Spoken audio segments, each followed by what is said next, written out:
Mobility scooters. So I'm here today to talk about Carnival Cruise Lines and mobility scooters. You can see I'm not in my usual spot today. Got really bad lighting, or maybe it's really cool effect lighting. Who knows? Anyway, Carnival Cruise Lines, they're starting to enforce the rules when it comes to mobility scooters.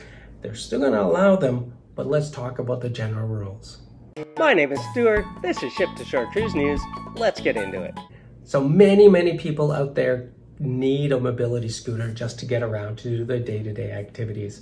And a lot of them do enjoy going on cruises as well, as it is a fairly accessible way to go on a holiday for a week, 4 days, 3 days, 7 days, 10 days, what have you, a year. And they like to bring their mobility scooters on board. It helps them get around, and that's why they're called mobility scooters. I'll edit that part out. What Carnival is finding is that they have certain rules that people aren't following that they're starting to enforce more and more. They're already enforcing them on some ships already, but it is going to be going more fleet-wide, enforcing these rules. They have to enforce these rules for the safety of everybody on board and for the guests and crew so they can get their jobs as well.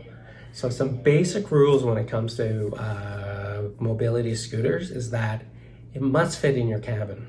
So if you have an accessible cabin, you're not going to worry too much. They've got huge doors. They're crazy big. If you have a regular cabin, your scooter can't be wider than 21 inches. That's the width of the door. Pretty well standard on every cruise ship as well. 21 inches. If your scooter is wider than 21 inches, you're going to have to make arrangements to rent a different scooter, maybe use a different mobility device, or they're just not going to let you on board without that scooter. If you are using a scooter, you can't park it in the hallway outside your cabin. It has to fit inside the cabin. If you're parking it elsewhere on the ship, don't park it in main thoroughfares. Don't park it in people's way. There's equipment that's got to get through. There's people that's got to get through. It could impede somebody responding to an emergency. Most people are going to be good about that. Nobody's going to be sitting there parking it in the way on purpose. Also, they don't want you just leaving it unattended.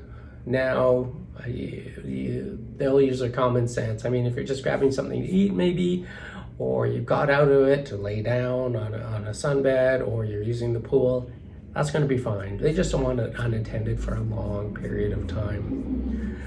Make sure you're driving it safely. Well, that's just a common sense thing. That's not one of the rules. But the big rules are make sure it's no lot wider than 21 inches.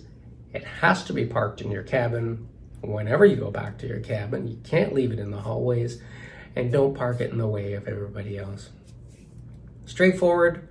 What Carnival is doing as well is guests who mark on their booking that they have mobility aids or they need accessible assistance while on board are getting a letter beforehand outlining all the rules.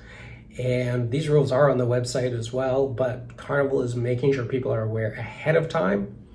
Also, so what's going to happen is when people get to the cruise port and they're checking in with their scooter, they will be checked. So the scooters will be checked for the size. They'll also check, obviously, to see if you have an accessible cabin or not. If the scooter is too wide, then what's going to happen is the passenger is going to have a chance to perhaps rent a smaller one from a vendor. Quite often there's vendors close by to the cruise port. They could take a look at trying to get a different mobility aid to help them that's not quite so wide. Another option is to go without a mobility scooter if possible. And if they can't meet any of those requirements, if you can't get any of those things done, people will be turned away with no compensation. So Carnival is making it clear that if your scooter's too wide, you can't get a different one, you can't use any other mode, and you're not going to cruise without a mobility scooter, it's going to be no refund. So please be aware, especially since they're trying to enforce this on more and more of the cruise ships. So get out there, make sure your scooter fits, have a great time, have your margarita, your pina colada, what have you. And when it comes to cruising, there's 3 things you have to remember. My name's Stuart. This is Ship to Shore Cruise News, and as always, get your cruise on.